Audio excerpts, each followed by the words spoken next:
নমস্কাৰ, মই ডক্টৰ হিৰেণ গগৈ। মহিলাসকলৰ সাধাৰণতে হোৱা এটা সমস্যা হ'ল তলপেটত বিষ। এই বিষ হোৱাৰ কাৰণসমূহ বিভিন্ন ধৰণৰ হ'ব পাৰে।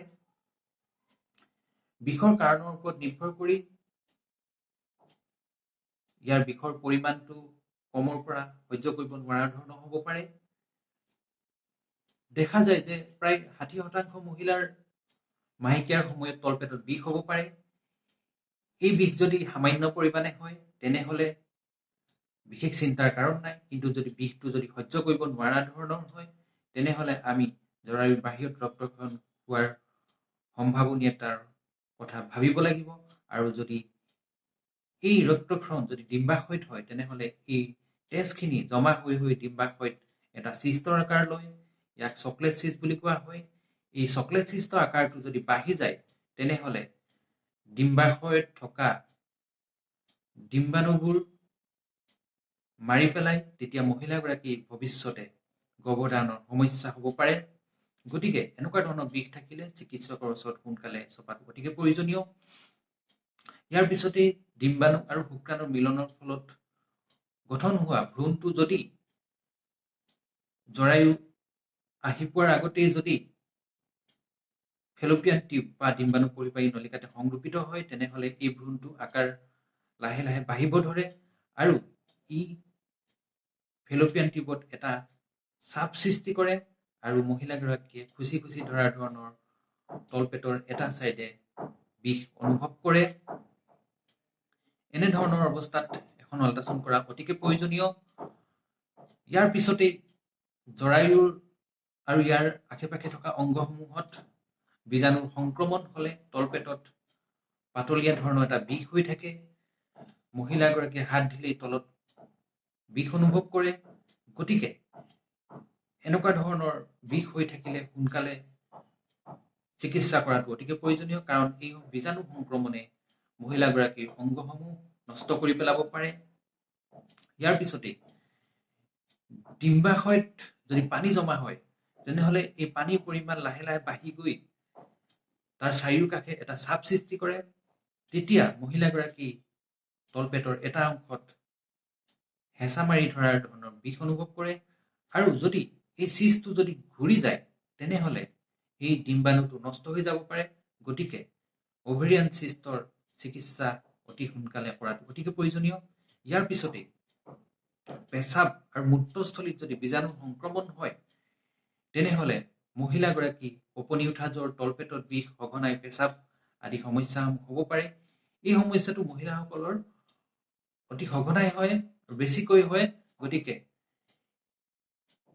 এইটো এটা তলপেটত বিষ হোৱাৰ এটা প্ৰধান কাৰণ।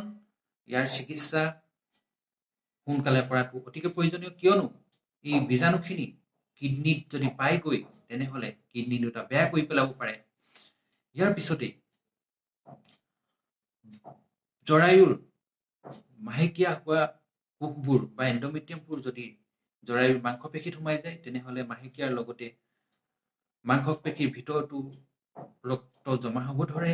তেতিয়া জৰায়ুটো লাহে লাহে আকাৰটো বাঢ়ি যায় আৰু মহিলাগৰাকীয়ে তলপেটত সকলো সময়তে এটা বিষ অনুভৱ কৰে আৰু এই সমস্যা চিকিৎসা নকৰালে পিছত মহিলাগৰাকী জৰায়ুটো নষ্ট হৈ যাব পাৰে। গতিকে এনেকুৱা ধৰণৰ সমস্যা বিষ হ'লে সোনকালে এখন আল্ট্ৰাচাউণ্ড কৰি চিকিৎসা আৰম্ভ কৰিব লাগে।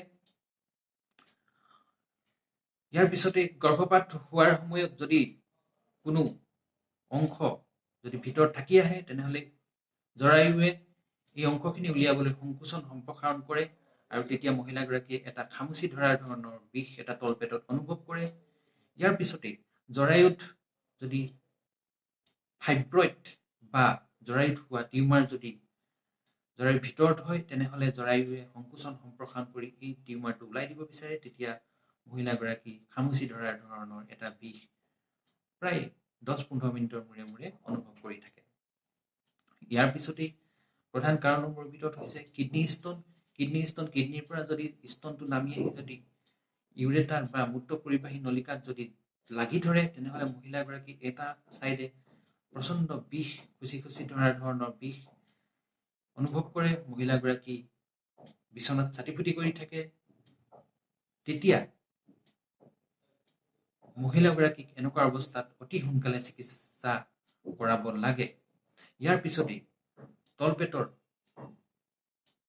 কোনো অংশত যদি দুৰ্বল থাকে, তেনেহ'লে নাড়ী পেটুখিনি সেই অংশদি ওলাই আহিব বিচাৰে। তেতিয়া মহিলাগৰাকীক সেই অংশত এটা হেঁচা মাৰি ধৰণৰ বিষ অনুভৱ কৰে, আৰু যদি এই দুৰ্বল অংশটো যদি বাঢ়ি যায়, তেনেহ'লে ইয়াত নাড়ী পেটুখিনি লাগি পিনি পিছত মৰি যাব পাৰে। গতিকে এনেকুৱা অৱস্থাত যদি কোনো অংশ যদি ফুলি যায় তলপেটত, তেনেহ'লে অতি সোনকালে চিকিৎসা কৰাটো অতিকৈ প্ৰয়োজনীয়। ইয়াৰ পিছতেই তলপেটৰ সোঁফালৰ তলপেটত যদি খুচি ধৰা ধৰণৰ বিষ হয়, তেনেহ'লে আমি এপেণ্ডিক্সটো ডাঙৰ হোৱা যেন অনুভৱ কৰোঁ। এনেকুৱা ধৰণৰ সমস্যা হ'লে অতি সোনকালে চিকিৎসকৰ ওচৰত চাপিব লাগে। ইয়াৰ পিছতেই ইৰিটেবল বাউল চিণ্ড্ৰম, এই সমস্যা হ'লে মহিলাগৰাকী হঠাতে তলপেটত খোজ মাৰি ধৰা ধৰণৰ অনুভৱ কৰে, আৰু অলপ পিছতেই শৌচাগাৰলৈ দৌৰিব লগা অৱস্থা হয়। ইয়াৰ পিছতেই বদ হজম আৰু ক্ষুদ্ৰান্ত বৃহদন্তত বায়ু জমা হোৱা আদি কিছুমান সমস্যাৰ বাবে পেটটো অশান্তিকৰ লাগি থাকে, আৰু এনেকুৱা অৱস্থাত মহিলাগৰাকী খাদ্য বাছি খোৱাটো অতিকৈ প্ৰয়োজনীয়। এইখিনি হৈছে মহিলাসকলৰ তলপেটত বিষ হোৱাৰ প্ৰধান কাৰণ। এই কাৰণসমূহ সঠিকভাৱে বাছি সঠিক চিকিৎসা দিলে মহিলাগৰাকীয়ে সোনকালে উপশম পাব। অধিক জানিবলৈ মোক হোৱাটছএপ কৰিব পাৰে।